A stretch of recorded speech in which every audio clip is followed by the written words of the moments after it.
Hi, I'm Beth Santos, and I'm the Vice President of Merchandising here at Dermstore, where we are obsessed with all things skincare. One of the things I get asked a lot is, what do you use? What order do I use everything in? What should I do? So today I'm going to talk a little bit about what I use in the morning and at night, what order I do that in, and also a little bit about how you might want to think about switching products out from the warmer, more hydrating summer months into the drier, colder fall and winter months. So with that, let's go through my regimen. I'm going to start with my morning regimen. So starting with cleanser.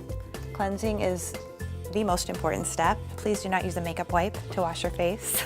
This one is by Is Clinical. It's their cleansing complex. It's just an amazing, gentle, everyday, all around great cleanser. Sometimes in the winter months, some people like to add a moisturizing cleansing step, an oil or a balm. This is the DHC Deep Cleansing Oil. This is a long time favorite of Dermstore customers. What you would do is you would start with this and just get a little bit in your hands and warm it and remove your makeup with it, and then you would follow it with a cleanser, and you'd be left with just a really nice, soft, moisturized feeling on your skin instead of kind of that dry feeling you can get sometimes after cleansing. After that, I like to do a toner or an essence. The one that I've been using lately is this one by Ren called Ready Steady Glow. It's got AHA, so it's got a really great exfoliating property. So something like this is gonna help exfoliate, brighten, shrink pores. So every day, a little bit onto a cotton pad and swipe over your skin. In the winter, if something like that may feel a little bit too stripping, you can look at another option that might be a little bit more moisturizing. This one by Paula's Choice is another big favorite of the Dermstore community. This is their Skin Perfecting 2% BHA liquid with salicylic acid. That's a mouthful. But this one tends to be a little bit more moisturizing, so you'll feel it on the cotton ball. It just leaves a little bit more of a dewy finish, so that one might be a little bit more nice in the winter. After that, very important step is your antioxidant, your daily antioxidant, vitamin C, whatever it is, you've got to have that in your regimen. People ask me what's one thing I could do right now to change my skin, and my answer is add an antioxidant. My holy grail is SkinCeuticals Floratin CF. I tend to use this one all year round because my skin's a little on the oily side, but this one is really great for brightening, discoloration, texture, tone, firmness, everything. So consistent use with this and you will see a difference in your skin. For those that would want to maybe switch it out, the other amazing holy grail SkinCeuticals antioxidant is the CE Ferulic. So this one I find to be a little bit more moisturizing and hydrating. So you could switch it out if you wanted to from the summer months into the winter months. I tend to stick with Floratin all year round, but that is an option.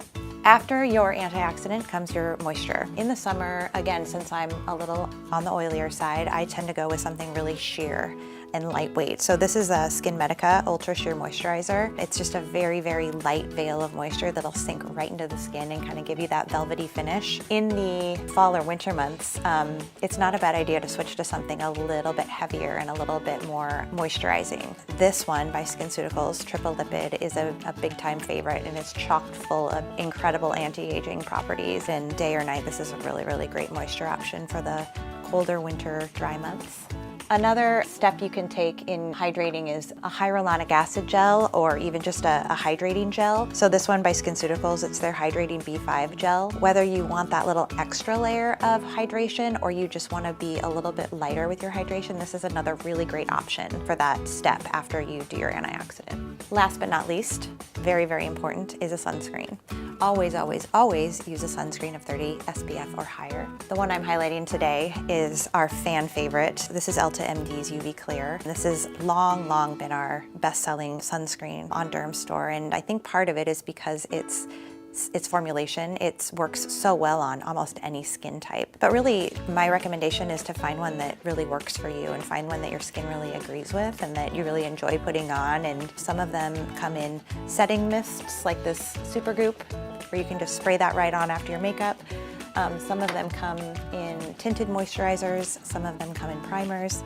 definitely use one. This is a very important step. And then in the daytime, you follow with whatever your normal makeup routine is. I do want to talk a little bit about nighttime because the routine does change a little bit at night. There's usually a few more steps for me. I go through generally the same process, but I switch a few things out and maybe add a few steps. So in place of an antioxidant treatment, I tend to use a night serum or a night treatment. This one is Good Genes by Sunday Riley. I absolutely love it. It's a deeply exfoliating, kind of brightening, hydrating, all-in-one treatment.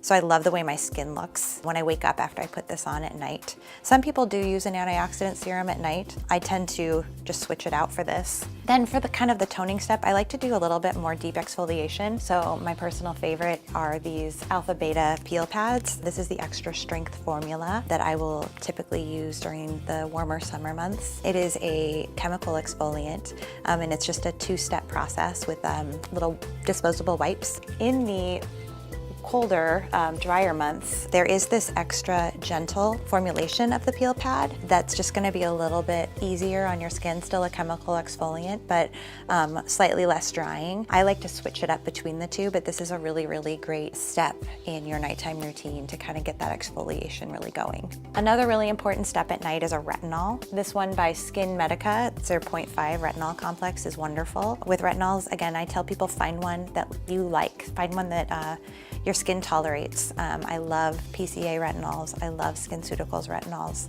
I love any professional brand. They've really done a great job formulating and making retinols that skin can really tolerate. So some people like them a few nights a week. Some people, like me, do them every single night, but this is another one that will change your skin. And then eye cream. Some people use it in the morning and night. I tend to use it only at night. This Neo-Cutis is a fan favorite, holy grail for me. This is their Bio-Restorative Eye Balm. This is a little bit more moisturizing. They also make the eye cream, which is just a little less balmy, I would say.